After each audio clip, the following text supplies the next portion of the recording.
All right, you've both been hard at work, having presented some terrific stuff last Thursday night to give us the full, 10 days to ponder. What are you going to add late here with holding and rolling, which you're in on together? Yeah, well, we've been looking at a lot of vision over the last 6 weeks of these two teams, knowing that they're going to be there around the mark. And the battle for us comes down to what you do with your investment of the spare man, of the extra. So we know what the Dogs do, and we'll just start some vision at stoppage, because fundamentally that's where it's going to reset every time. Now, the Dogs will roll one player up, a half forward, sometimes two. On this occasion, it's two. So they're investing in to win the ball here, to start with possession. Whatever they roll up, Melbourne will hold the reverse. If they roll up one, they'll have one extra. If they roll up two, they'll have two extra. Dogs will go one-on-one behind the footy, because their investment's at the ball. OK? So this will continually happen. So the Dogs have got to win clearance. Yeah, but this is one thing that I noticed in this game that I reckon it might be a tactic Melbourne use, where instead of hitting it to where the Dogs' numbers are, Gawn might whack it out of that congestion and actually eliminate the Dogs having that extra number. So once the ball leaves that area, the Dogs are able to maintain that rolling advantage of +1, +2 around the football. So their go is to be able to carry the ball forward. So the game hinges on what they do with these sorts of kicks, because they've got to get through the holding advantage of Melbourne. So it's rolling versus holding constantly through the course of the game. So it starts at stoppage, but it just evolves in general play. So Bontempelli versus Lever, effectively, it becomes, because he's the one that gets forward. But that could be a whole host of players. Yep. That could be 6 or 7 different magnets. So Levers or Salem, whoever it is, has got to pick off who it is that's coming forward. Tough to do. But that's the challenge, and that's how the game presents. So you've experienced this, Jack, against both sides. When we take a look, that's from a stoppage, but when we take a look at the same principles in general play, it's the two philosophies of the two sides. The Western Bulldogs like to have their extra numbers around the ball. Melbourne like to have it behind the ball. So this is why they're two of the best defences in the competition, but they do it differently. The Dogs do it by numbers around the footy. So this is where they intercept and win the ball back. That's why they're the best team at conceding inside 50s, because they do it with a swarm of numbers. That's how they like to play the game and how they defend. But then the philosophy of Melbourne, now when the Dogs do win the ball, and that's why they get so many possessions, they flick it around, they use their numbers. But you're going to see this on Saturday. This is how Melbourne like to play. They hold their defenders, they hold their players behind the footy. So you're thinking, kick it in, kick it in. But this is why, Jack, Melbourne have been probably the best defence we've ever seen recorded by Champion Data when the ball goes inside their defensive 50. Because look at that. Look at the numbers there now for Melbourne. It's going to be very hard to score in that situation. So this is where Melbourne get their intercept game going back. They win the footy back.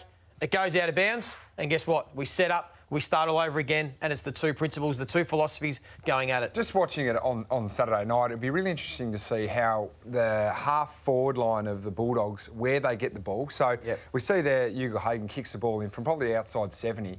That allows teams to play that drop-off. You've got to draw them up. Yep. So marks in between the 40-metre zone and the 70-metre zone are going to be crucial, because it actually takes out that spare, because all of a sudden they're accessing that little part of the ground. Lever has to come up. He has to come up to either man the mark, or he's got to play on his man. All the Dogs do it so well when they use the numbers and they draw and they run and handball through the numbers there. And we've talked last week about the influence of Treloar and Bailey Smith, who's that player that's rolling up as the extra and getting lost on the way back. Kicked 8 goals through a final series. He's probably been the player of the month. So that's the challenge. We don't know who's going to win. We don't know which philosophy holds sway, but that's the theory behind what they're doing. And there's some numbers around the Dogs' clearances. Yeah, well, their clearance works. The Dogs have got the extras there. 1 +1 +2. So their ability to not necessarily rely on the hit out. OK, so they lose the hit out. So they're not going to win first possession. So the opposition, Melbourne will probably get as much opportunity with first possession as the Dogs will on Saturday night. But their ability to strip the ball because of the extra numbers, put pressure on, make it dirty, make it ugly, win it back, then chain out. So you can see there across the course of the year, +5 first possessions, but +147 clearances. The next best is +40. So it's a huge number. And it's little plays like this. Look at the numbers swarm in, put pressure on, get their handball game going, away they go. Here, where are you going to go with this? Pressure coming, pressure coming. They've got the extra. They can overcommit, Jack. You know exactly what we're talking about here. So there's an art form to this. This is a real asset that they're happy to go against numbers. They're happy to, be ready to clamp, be ready to dispossess and then explode and excite. I think they're going to know what Melbourne's strengths are. So clearly big-bodied midfielders. Wouldn't be surprised if they play them from behind a little bit. Don't get in front of Petrarca, those sort of guys that can move you out of the way. Then it allows you to automatically tackle. And the Dogs are fantastic at pre-clearance pressure. And conversely, Melbourne are a team that they're happy to concede the extra number at a stoppage. They say, OK, we're going to back our pressure in and our midfielders. They're so good that we'll take one less at a stoppage and still get away with it, and we'll defend behind the football, and that's why they don't get scored against. So those numbers actually show that. Melbourne give up the 4th most clearances, and everyone thinks, that's a surprise. They've got the best ruckman and the best mids in the competition. Well, that's generally because they're giving up an extra player. But you can see there they don't get scored against from stoppage. They've won the clearance battle 10 times this year, and they've won scores from clearance in every one of those games. If they win clearance and they win scores from clearance, they'll win this game by some margin. That's as critical as you can make it for the Dogs midfielders. And that's around the contest, and that's the clearances. This is in general play, so these are post-clearance. Once the ball is in motion, that I know Richmond, it's a huge stat for them. Both times that these two sides have played, Melbourne have touched up the Western Bulldogs in this area. They have dominated those ground ball gets, so that's a big advantage for Melbourne, that as good as the Western Bulldogs are, and they've been the number 3 team all year in that stat, Melbourne have been clearly the number 1 team. Post-clearance contested ball, for the layman's out there, it's literally the real one-on-one. So they're the contests that'll either go one way or the other. One way or the other way. That's why it's such an important stat. All right, a couple of the individuals. So Libba is such a big source of debate because of what happened in round 11, when really Melbourne were the first team to go to him. Yeah, and I question the finger-deep analysis that Harms beat Libba. I reckon Libba beat Libba. I don't reckon he handled it. And I just want to show you some vision. Libba's a ball winner. He goes after the contested possession. He's head in a hole. He's at the ruckman's feet. Just have a look at here. So he didn't handle the tag coming to him. So he thought, I'm going to do the team first thing. I'm going to go to Oliver. So the ball gets thrown. He really does nothing. He neither goes for the football nor negates the other player. So same thing again. These are all early in the game. I'm going to do the team thing. I'm going to try and free up Bont. I'm going to go to Oliver.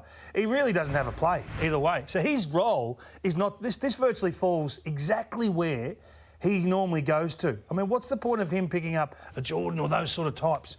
Go for the ball. That's his ball in there.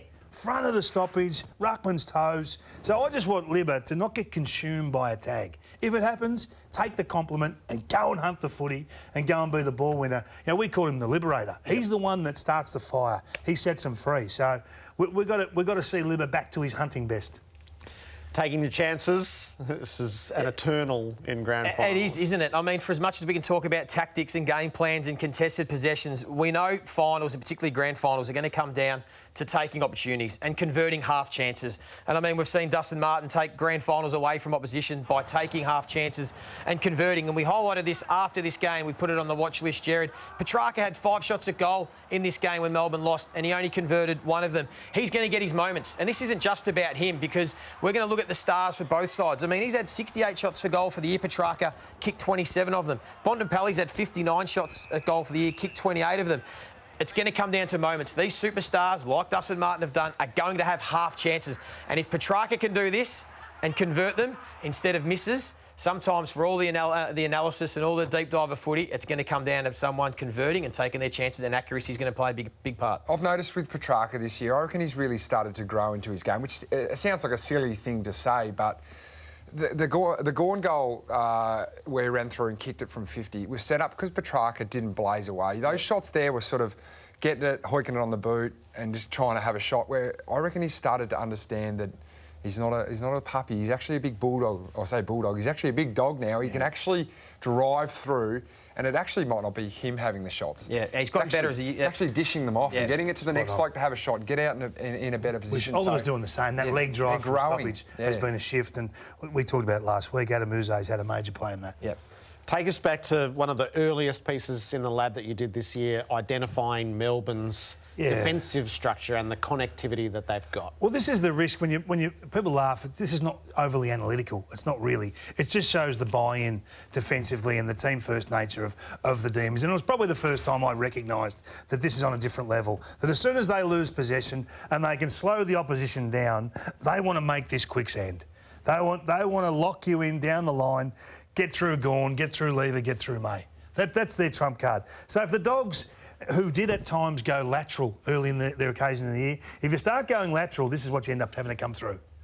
They'll organise themselves, hands and eyes, everyone in the right spot, leaders taking control, everyone playing their role, and they'll just continue to win back possession. It's what they've done all year. Number one team at winning the ball back off of everything they do without the footy.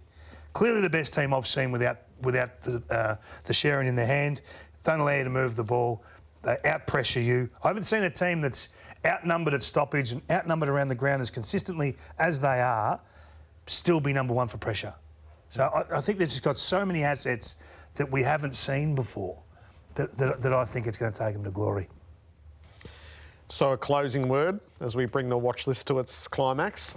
You know I've been on Melbourne all year. I think they've been the best team and I've loved them. But this 2 weeks is getting to me because I'm starting to get nervous that I have overthought. I think the Western Bulldogs are in this game up to their eyeballs. I think that they could. I'm going to stick with Melbourne. I'm going to stick with Melbourne only just, but I wouldn't be surprised if the Dogs win this. I think as great as Melbourne have been, I can see the Dogs. You've done a Gary Lyon. You've played the game in your head way too many times, mate. My year's done, Jared. I'm cooked. It's been a long year.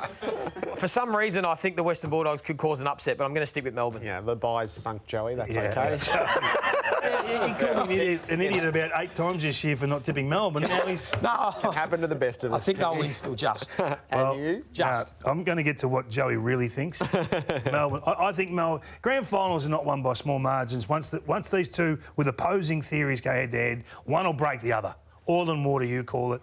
I think you're spot on. I think it'll be a 30-point margin plus. Either way, I mean, the Dogs could get hold of them, but I'm staunch on what Melbourne have done without the football. And you won me at about round 11. I can't believe you got off now.